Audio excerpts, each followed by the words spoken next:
Commencer par nous enseigner sur en fait le bien-être parental. Alors, avant de pouvoir vraiment aider les enfants, il faut d'abord que le couple aille bien. Si le couple est malade, ben, la famille va mal.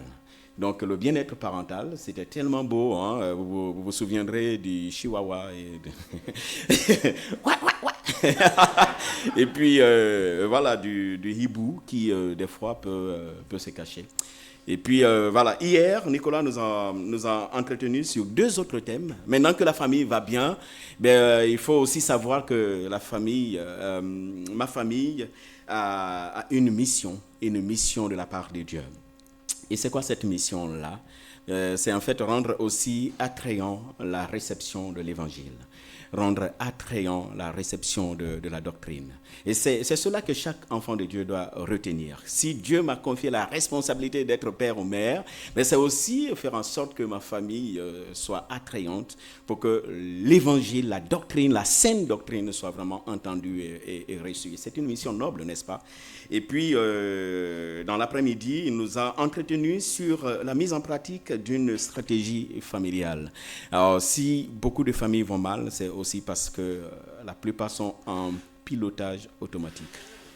Il n'y a pas une véritable stratégie mise en place pour aider les enfants à grandir. Alors, pour ceux qui n'étaient pas là, laissez-moi vous dire que vous avez loupé vraiment un très très bel enseignement. Mais nous avons quand même pensé à vous. Et ça, c'est la bonne nouvelle, parce que tout a été enregistré. Et vous pouvez donc aller sur le YouTube de l'Église, écouter, et je suis sûr et certain que vous serez bénis, comme nous avons été bénis. En tout cas, nous voulons dire merci à Nicolas pour ce bel enseignement qu'il nous a gratifié pendant cette semaine.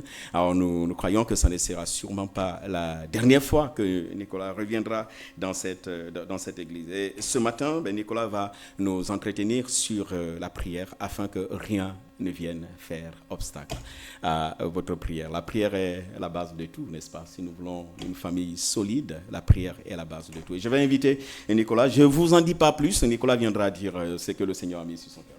Merci encore.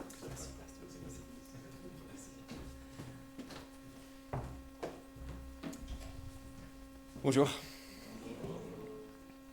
J'avais la pensée il y a quelques instants qu'il y a plusieurs milliers d'hommes et de femmes qui courent en ce moment depuis presque 1h30.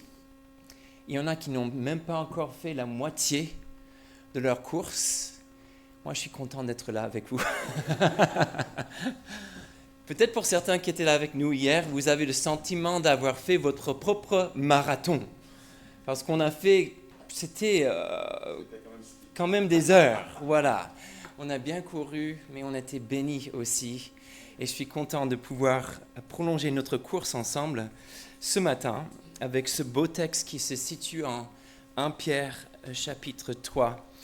Je vais lire les versets 7 à 12, mais avant de lire ce passage, je voulais juste exprimer ma reconnaissance. Franchement, je suis tellement béni déjà de ce que j'ai pu vivre ce week-end. Je voulais remercier Pasteur Samuel, Charlotte et Maël qui m'ont accueilli. J'ai pu dormir chez eux. Maël s'est sacrifiée pour me laisser sa chambre. Elle s'est mise sur le canapé. Et voilà, donc j'ai bien dormi, je peux dire. Et j'ai bien mangé aussi. Je voulais remercier aussi Delphine, Brendley et Naomi qui ont vraiment chapeauté ce projet, ce week-end, qui ont pris un risque avec cet Américain de Grenoble pour faire venir. Brendley a découvert beaucoup de choses sur la réalité de ma vie de pêcheur depuis mon arrivée il y a quelques jours. Mais le Seigneur a fait grâce, n'est-ce pas Brendley? Il nous a bénis malgré tout ça. Et je vous remercie. Merci à l'équipe technique. Eunice m'a bien accompagné, m'a encouragé à passer au-delà de mes limites, à faire une vidéo de moi-même qui serait postée dans les réseaux, ce qui me fait trembler. Merci à Nathanaël qui est là aussi, à Ruth et tous ceux qui ont contribué à cet aspect-là. Je voulais remercier l'équipe de louange parce qu'on a bien chanté ce matin. C'était tellement édifiant, tellement beau, la musique. Et j'avoue que pendant le week-end, on s'est contenté de vidéos YouTube. Bon, ça nous a permis de chanter, mais c'est pas pareil, on est bien d'accord. Donc on est content et reconnaissant pour vous. Et puis merci Cyril je dois dire que Cyril... de Silas, merci parce que, Silas m'a mis la pression à plusieurs niveaux. Déjà, il est très beau. Il est en cravate. Vous avez vu ça? Moi, je pensais que j'avais mis un peu de niveau là. Et j'arrive et je trouve Silas en cravate. Je dis, mais Silas, c'est pas possible là. La pression. Et en plus, Silas vient de nous faire une mini prédication avec 3 points, interpellant, clair, en 5 minutes. Ça, c'est du haut niveau. Là, je n'arrive pas. Je vous préviens. Là, vous en avez pour 25 minutes au moins avec moi. Donc là, on a un beau prédicateur et le Seigneur nous a déjà bénis. Et merci à vous tous. Je me sens tellement accueilli. Les échanges qu'on a pu avoir hier, il y avait une vraie richesse. C'est vrai que moi, j'étais à l'animation, mais l'enseignement était collectif. Presque tout le monde a contribué à quelque chose. Et c'était personnel, vulnérable, et ça m'a beaucoup touché. Merci. Et merci Seigneur pour ta présence avec nous. Donc, je vais juste lire ce petit passage, prier, et puis après, on se lance là-dedans. Donc, 1 Pierre, chapitre 3, les versets 7 à 12. Et je m'excuse déjà auprès des maris, parce que les maris, vous êtes déjà, et les papas, vous êtes visés ce matin. L'Esprit a quelque chose à vous dire. Donc, c'est deuxième prédication qui vous vise. Marie, vivez de même en montrant de la compréhension à votre femme, en tenant compte de sa nature plus délicate. Montrez-lui de l'estime, car elle doit hériter avec vous de la grâce de la vie. Agissez ainsi, afin que rien ne fasse obstacle à vos prières. Enfin, ayez tous les mêmes pensées et les mêmes sentiments. Soyez pleins d'amour fraternel, de compassion, de bienveillance. Ne rendez pas le mal pour le mal, ni l'insulte pour l'insulte. Bénissez au contraire. Vous le savez, c'est à cela que vous avez été appelés, afin d'hériter de la bénédiction. Si quelqu'un, en effet, veut aimer la vie et voir des jours heureux, qui préserve sa langue du mal, ses lèvres des paroles trompeuses, qui se détourne du mal et fasse le bien, qui recherche la paix et la poursuive. Car les yeux du Seigneur sont sur les justes et ses oreilles sont attentives à leurs prières, mais il se tourne contre ceux qui font le mal. Je vais prier.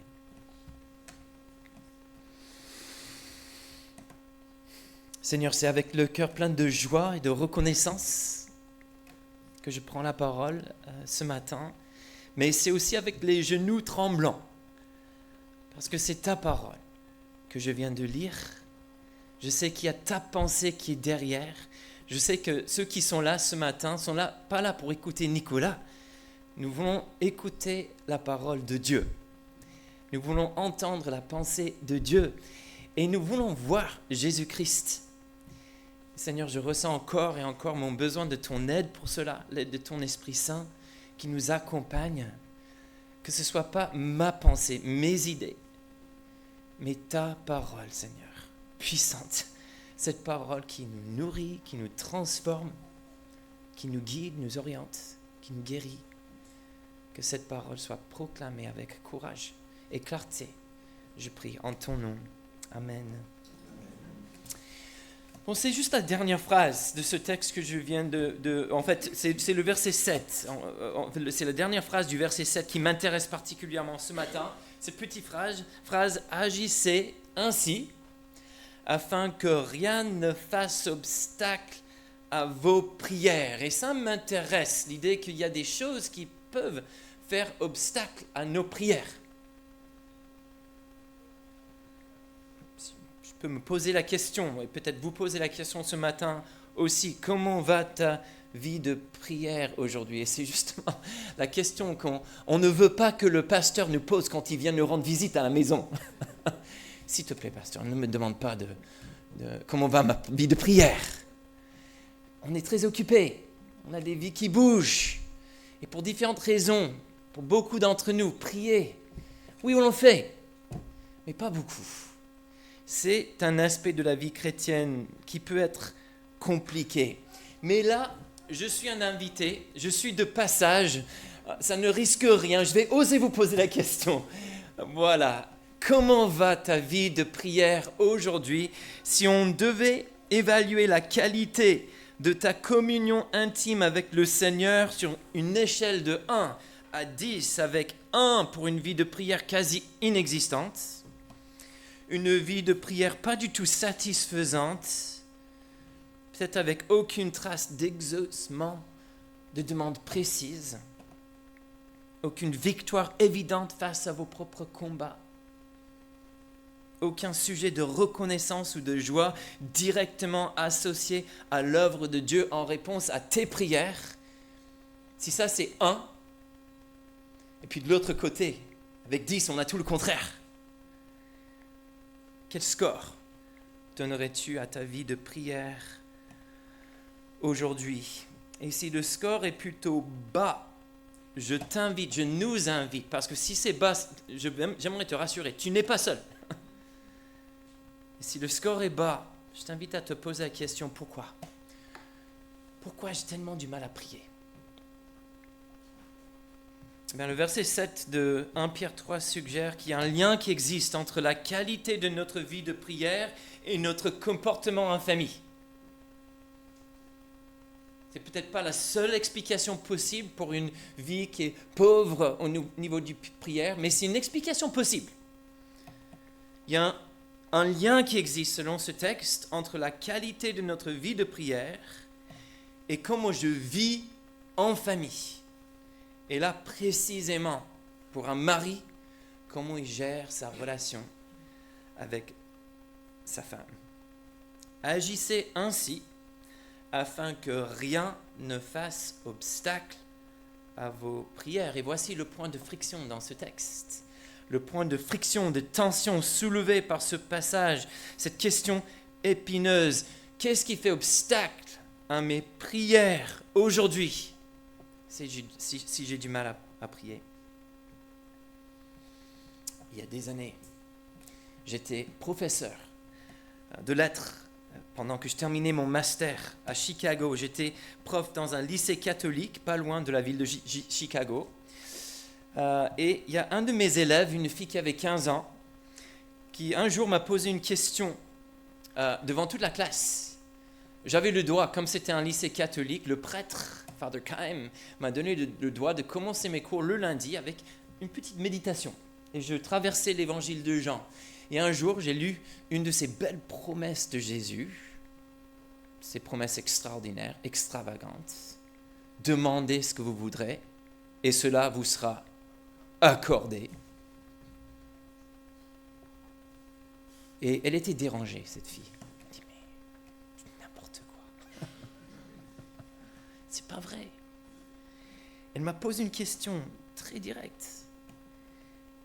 On m'appelait Mr. Van, parce que comme Silas, mes élèves n'arrivaient pas à prononcer mon nom de famille. J'imagine que je ne suis pas la seule personne ici qui a un nom de famille difficile à prononcer. Donc pour faire simple, on m'appelait Mr. Van. Et c'est pareil en France. Ma famille en France, c'est la famille Van, pour faire simple.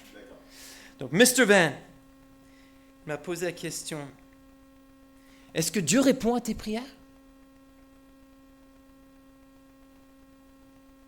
Silence. Tout le monde est un peu choqué qu'elle me pose une question audacieuse, courageuse comme ça. Moi-même, j'étais un peu choqué. Et après, j'étais gêné. Parce que je me suis posé cette même question dans ma tête.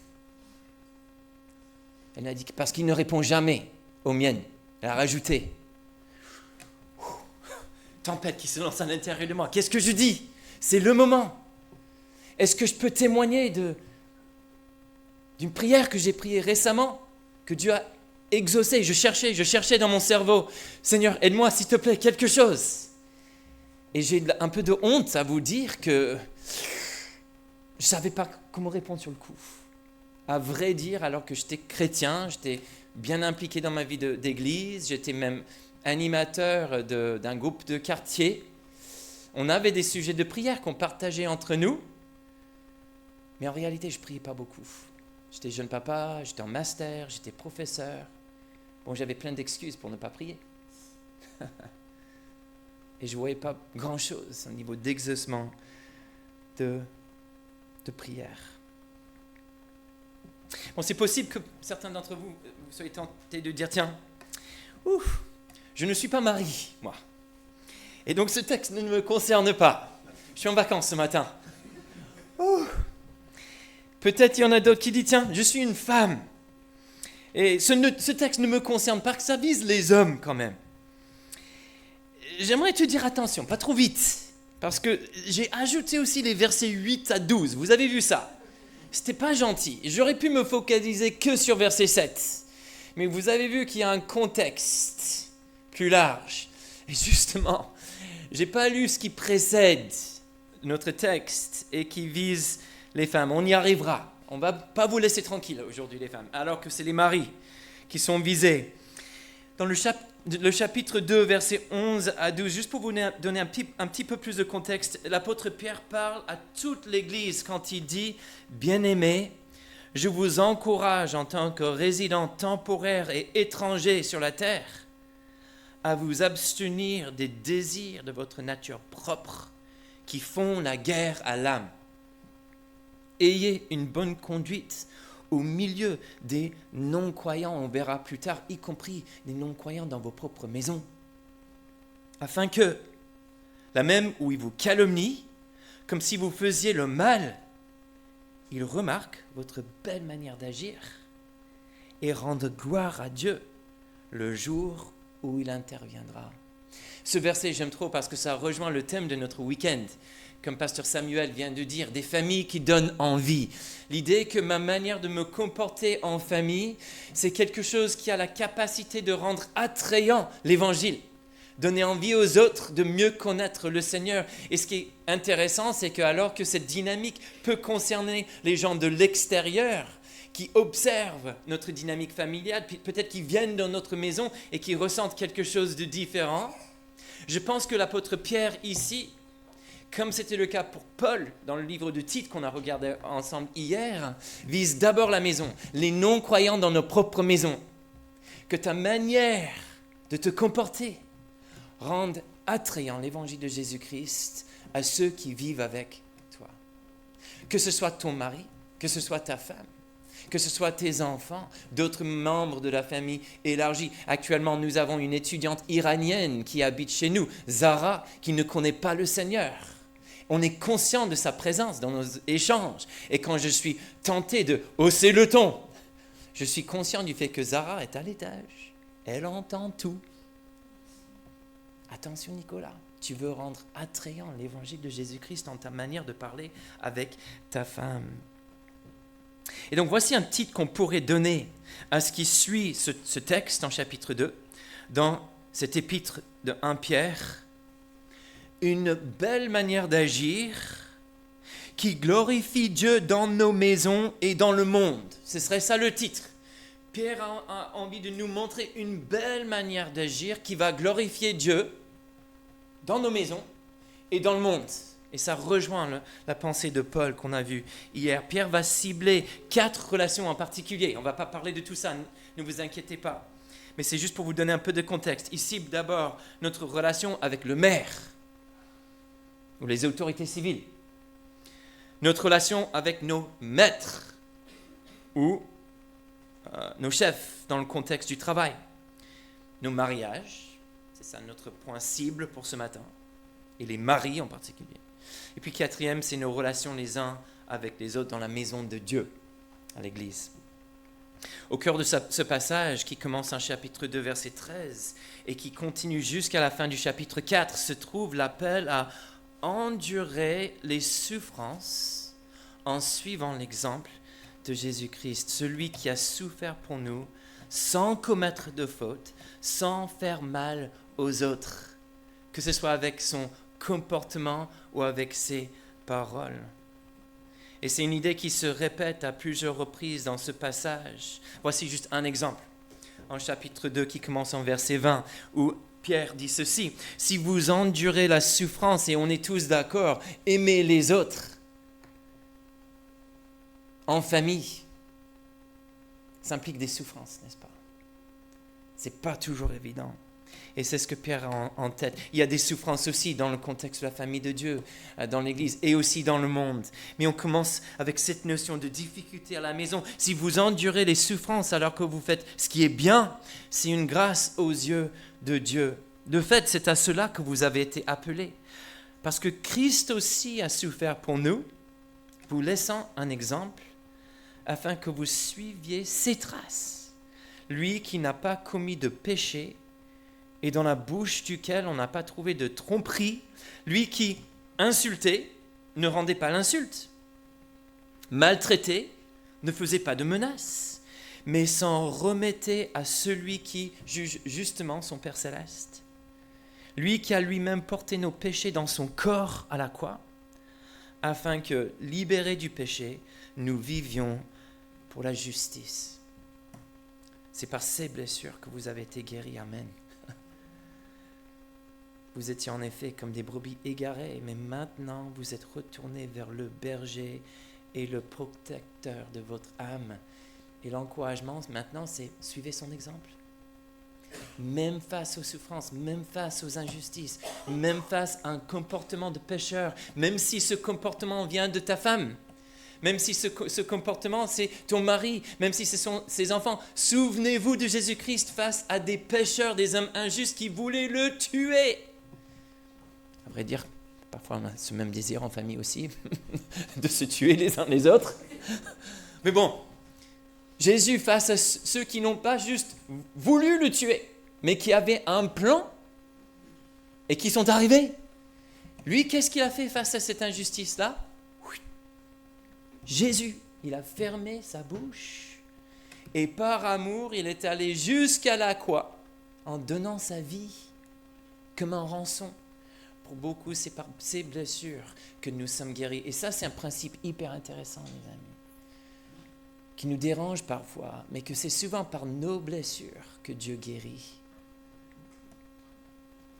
C'est parfois en acceptant de fermer ma bouche face à la méchanceté, face à l'injustice, y compris à la maison, que la puissance de Dieu est libérée dans une situation.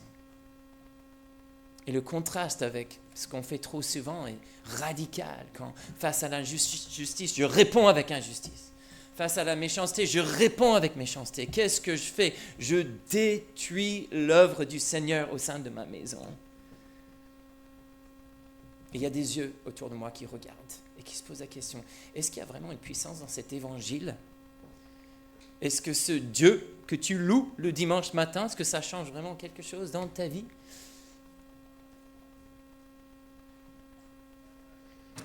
Donc cette logique, cette même pensée est appliquée à toutes les relations dont il est question dans ce passage. Et j'aimerais suggérer que ce que nous allons voir concernant la relation entre un mari et sa femme n'est qu'un exemple parmi d'autres de comment appliquer cette logique, cette même pensée en suivant l'exemple de Jésus-Christ. Donc j'aimerais vous inviter à regarder le paragraphe qui précède notre texte. Et c'est là juste brièvement, les femmes, vous serez ciblées. Vous de même, donc c'est intéressant, parce qu'il y a un mot qui nous dérange qui va arriver ici, c'est le mot soumission. Ne vous inquiétez pas, parce que ce mot, ce n'est pas que pour les femmes. L'apôtre Pierre vient d'appeler toute l'Église à se soumettre. Et c'est répété, soumettez-vous, soumettez-vous. Donc ce mot arrive bien avant de parler aux femmes. Et trop souvent, nous, on a tendance à dire, tiens, ce mot soumission, ça c'est pour les femmes. Non. Ça, c'est pas biblique, les amis. C'est vous de même. Ce de même fait référence à quoi? Une instruction qui est généralisée dans le contexte de l'Église. C'est quoi la soumission alors? Là, c'est un appel à une attitude de respect et une tendance à suivre Jésus. Celui qui était en haut, Fils de Dieu, qu'est-ce qu'il a fait par amour? Et s'est mis en bas. C'est Jésus qui se soumet avant nous tous. Petite info, Jésus, c'est un homme. Et il a vécu une soumission d'abord à son papa. Et c'était pour notre bien. Et donc nous sommes tous appelés à suivre son exemple. Donc ici, c'est les femmes. En particulier, vous de même, comme tous les autres frères et sœurs de l'Église, femmes, soumettez-vous à votre mari ainsi. Et voyez quel résultat. Quand nous, on accepte d'avoir une attitude de respect où on se met plutôt de chercher à dominer l'autre. On suit l'exemple de Jésus-Christ avec douceur et humilité, on se met en bas. Quel est le résultat? Ainsi, ceux qui refusent de croire à la parole, là on parle à des maris qui refusent de croire à la parole, ça arrive parfois, pourront être gagnés sans parole par la conduite de leur femme. Ça, c'est incroyable. En observant votre manière de vivre pure, respectueuse, que votre parure ne soit pas une parure extérieure, cheveux tressés, ornements d'or ou vêtements élégants, en tout cas pas que ça, mais plutôt celle intérieure, cachée du cœur, la pureté incorruptible d'un esprit doux et paisible, qui est d'une grande valeur devant Dieu. Extraordinaire comme passage. La puissance d'une femme qui vit la douceur et le respect à la maison, même face à un mari qui refuse de croire à la parole. Quand Pierre s'adresse au mari, il dit « Vous, les maris, vivez de même ». Ça, c'est intéressant. Le lien, c'est avec quel verbe? Soumission, respect. Comme je viens de demander aux femmes, vous aussi, suivez l'exemple de Christ. Mettez-vous en bas. Donnez priorité à vos femmes dans votre manière de la traiter. Donc on reste dans cette même dynamique, vous de même, vivez de même. Et cette phrase associe les instructions qui suivent à tout le reste du passage. Et donc voici une question importante concernant notre phrase clé. Agissez ainsi afin que rien ne fasse obstacle à vos prières. Ce petit mot « ainsi » fait référence à quoi? Est-ce que vous avez noté ça dans le texte? Ainsi. Ça fait référence à quoi? Ok, tout à fait. Et puis, on va être encore plus précis même. Si on regarde le verset 7, on voit deux réponses à cette question. Donc, effectivement, comme dit Silas, on est dans un contexte de soumission mutuelle, de respect mutuel, qui cherche le bien de l'autre. Mais il va aller encore plus loin. On voit deux réponses à cette question qui concernent la relation entre un mari et sa femme. Deux choses à montrer, c'est ça le verbe. Deux choses à montrer dans cette relation. D'abord, Pierre encourage le mari à montrer de la compréhension.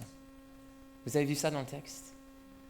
De la compréhension à sa femme. Ensuite, il encourage le mari à montrer de l'estime.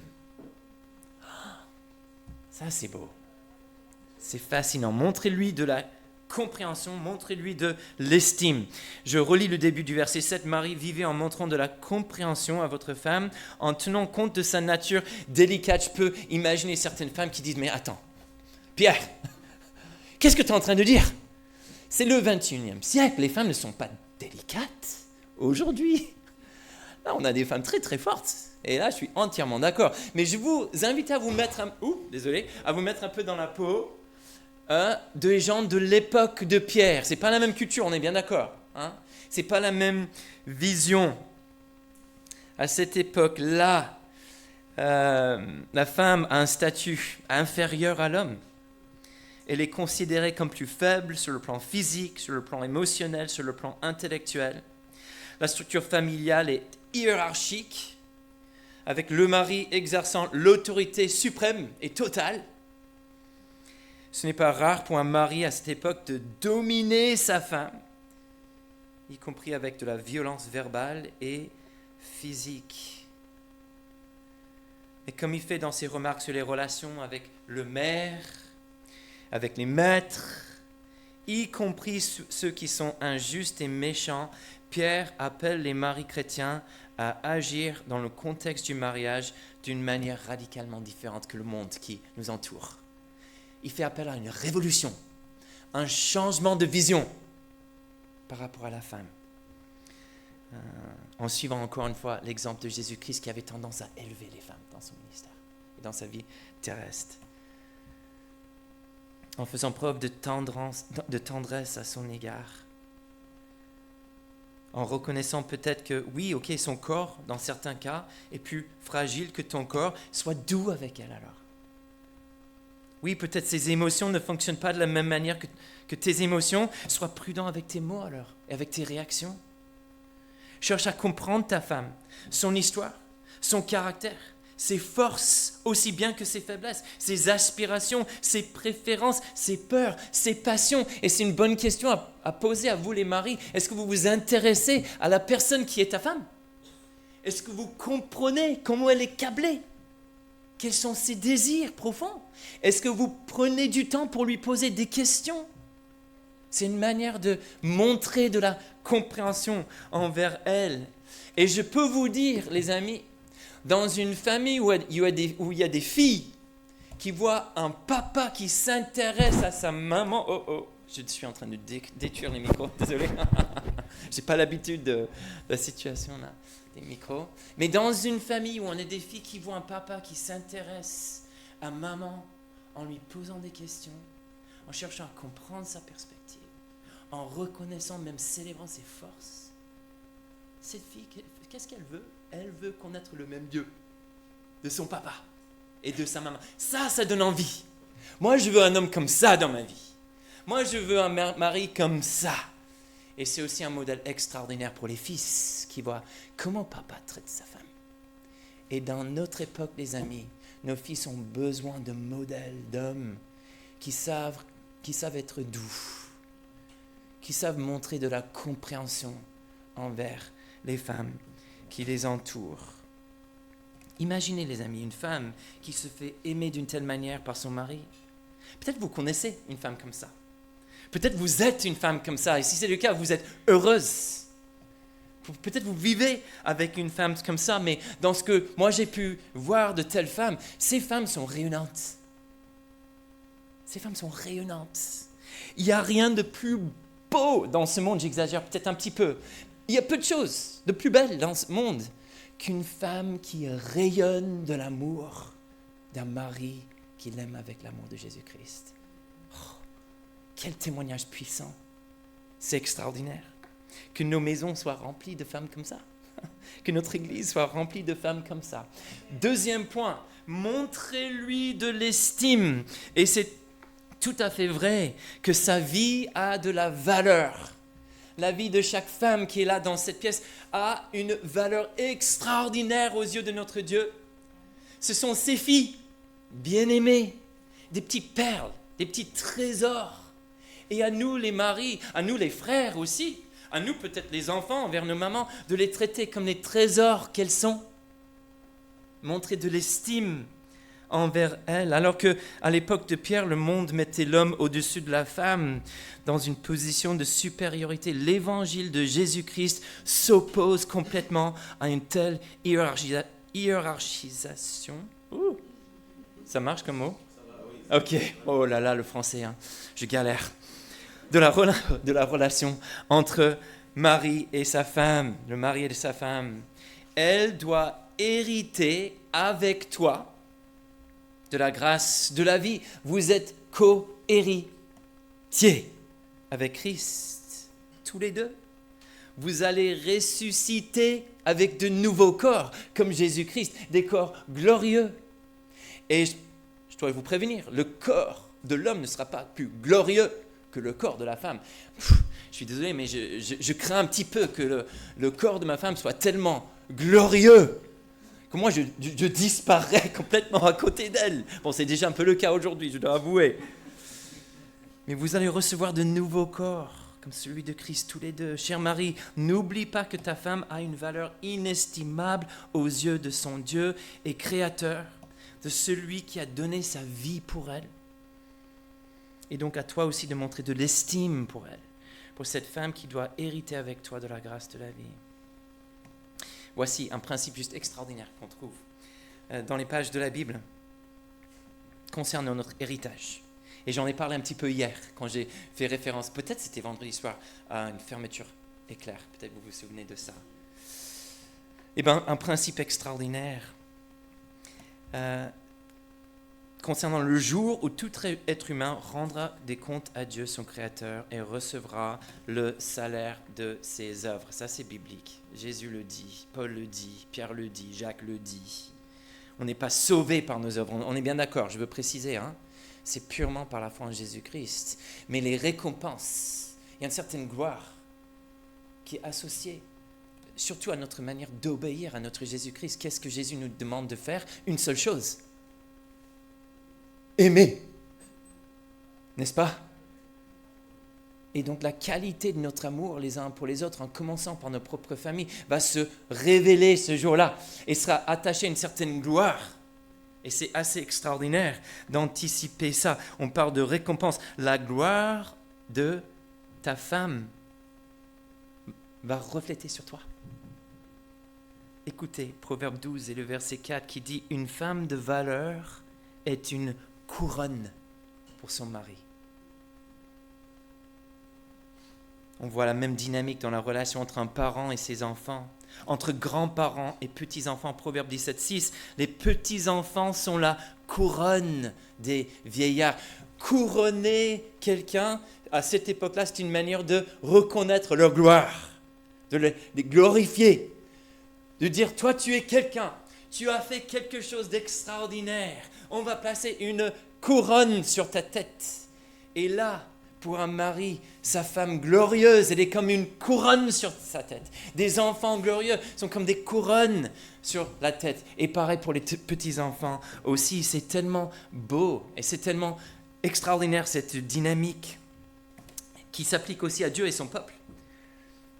Parfois, on décrit la relation entre Dieu et son peuple comme une relation entre un homme et sa femme. Un homme et sa femme.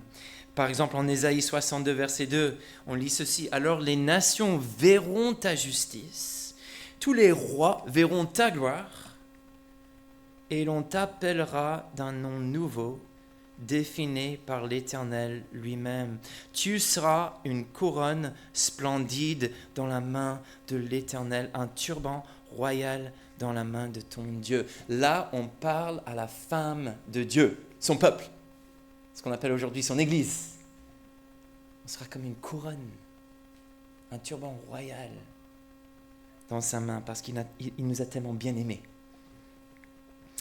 Quand un mari fait preuve de tendresse, de douceur, de compassion, de bienveillance dans sa relation avec sa femme, quand il cherche de plus en plus à comprendre qui elle est, comment elle fonctionne, ce qu'elle désire au plus profond d'elle, quand il lui montre de l'estime, convaincu de sa valeur inestimable aux yeux de Dieu, et en l'encourageant à en être convaincue elle-même, parce que parfois elle a du mal à croire qu'elle a de la valeur. Elle sera comme un jardin bien arrosé, les amis. Un jardin entretenu par un maître jardinier. Et quand d'autres voient la splendeur de ce jardin, ils se poseront la question, mais qui est le jardinier? Bon, nous, les hommes, si on est honnête, on va dire franchement, je fais un peu le boulot, mais derrière moi, il y a le vrai jardinier. Il y a un autre qui est le vrai jardinier, tant dans ma vie que dans sa vie, notre Seigneur Jésus-Christ. Que faire alors? Si ma vie de prière est plutôt pauvre, si je ne peux pas témoigner aujourd'hui de prières précises qui sont exaucées, si j'ai du mal à trouver une motivation à passer du temps de qualité avec mon Seigneur, en communion avec lui, que faire concrètement? Et j'ai juste 2 suggestions avec lesquelles je vais conclure. D'abord, ce texte m'encourage à juste examiner mes relations. Si je suis marié, comment ça se passe avec ma femme, avec mon mari?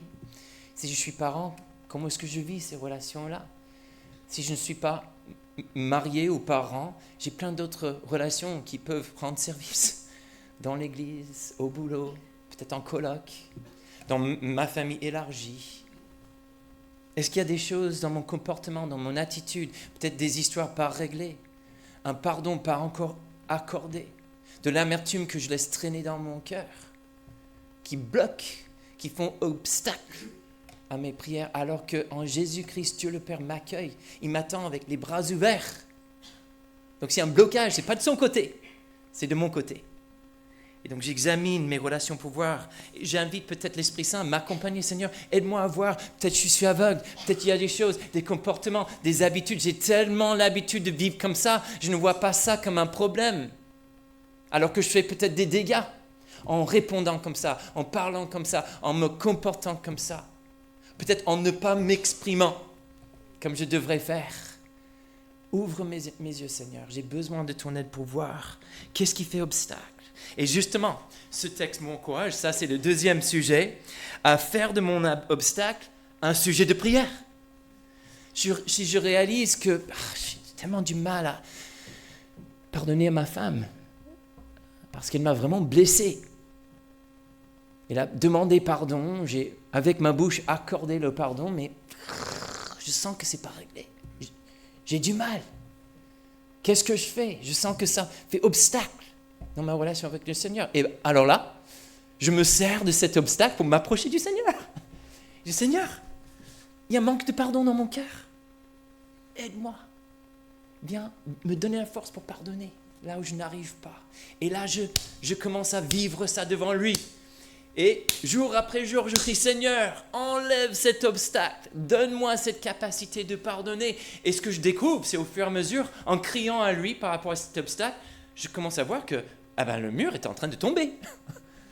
Et il y a d'autres sujets qui commencent à s'ajouter. Et j'ai de plus en plus de facilité pour regarder au-delà de ce petit obstacle-là et reconnaître d'autres besoins. Et ma vie de prière commence à s'enrichir. Donc juste 2 choses concrètes, J'examine mes relations pour discerner les obstacles. Et puis, si je vois des obstacles, je fais ces obstacles des points de départ dans une nouvelle relation de prière avec le Seigneur. Je vais juste conclure dans la prière. Je vais lire 2 passages qui vont me servir de base, très courts, pour prier. Je vais me servir du langage de ces passages pour prier. Ce que vous allez voir, je lis quelques versets, un petit moment de silence. Ensuite, je vais prier. Et puis je fais la même chose avec un deuxième. Ok, donc je vous invite à prier avec moi. Le premier texte, c'est en 1 Pierre 3, versets 10 à 12.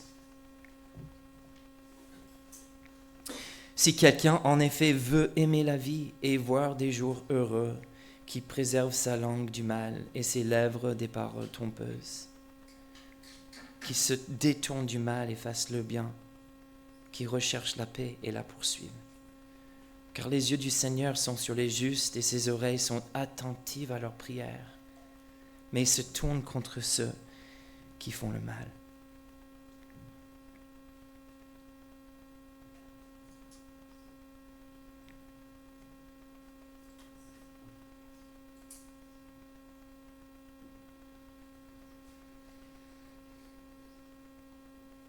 Ces versets me parlent, Seigneur, je veux aimer la vie, je veux voir des jours heureux.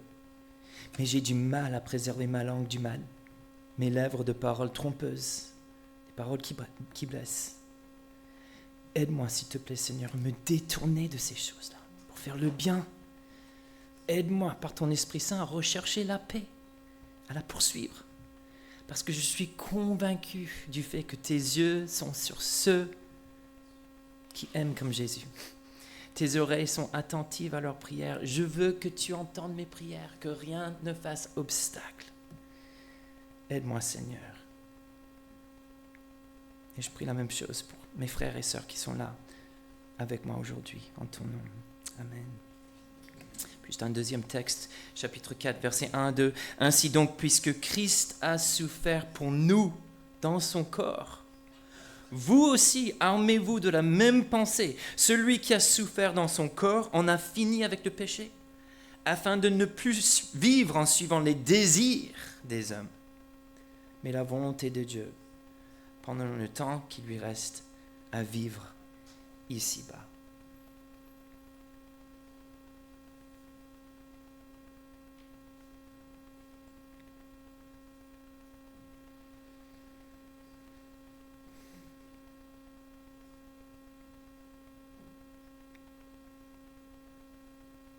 Seigneur, je reconnais que Christ est mon modèle et aussi mon Messie. C'est par sa mort sur la croix que je suis délivré de la punition pour mes propres fautes. Je suis pardonné, je suis purifié dans mon être intérieur. C'est en lui que je reçois le cadeau de l'Esprit Saint et cette nouvelle force pour vivre d'une belle manière, avec des capacités que je n'avais pas avant. Merci pour ce salut que tu me donnes. Et maintenant, aide-moi à saisir tout ce que tu m'offres, toute cette puissance, cette sagesse, ces compétences, afin que j'arrive à aimer comme toi. Et je prie que nous soyons tous inspirés par le modèle de notre Seigneur Jésus-Christ, alors qu'il est le Fils de Dieu. Il s'est humilié, il était obéissant jusqu'à la mort, par amour pour nous. Aide-nous, Seigneur, à être ses disciples, à porter nos propres croix en suivant son exemple et en commençant dans nos propres maisons. Je prie en ton nom. Amen.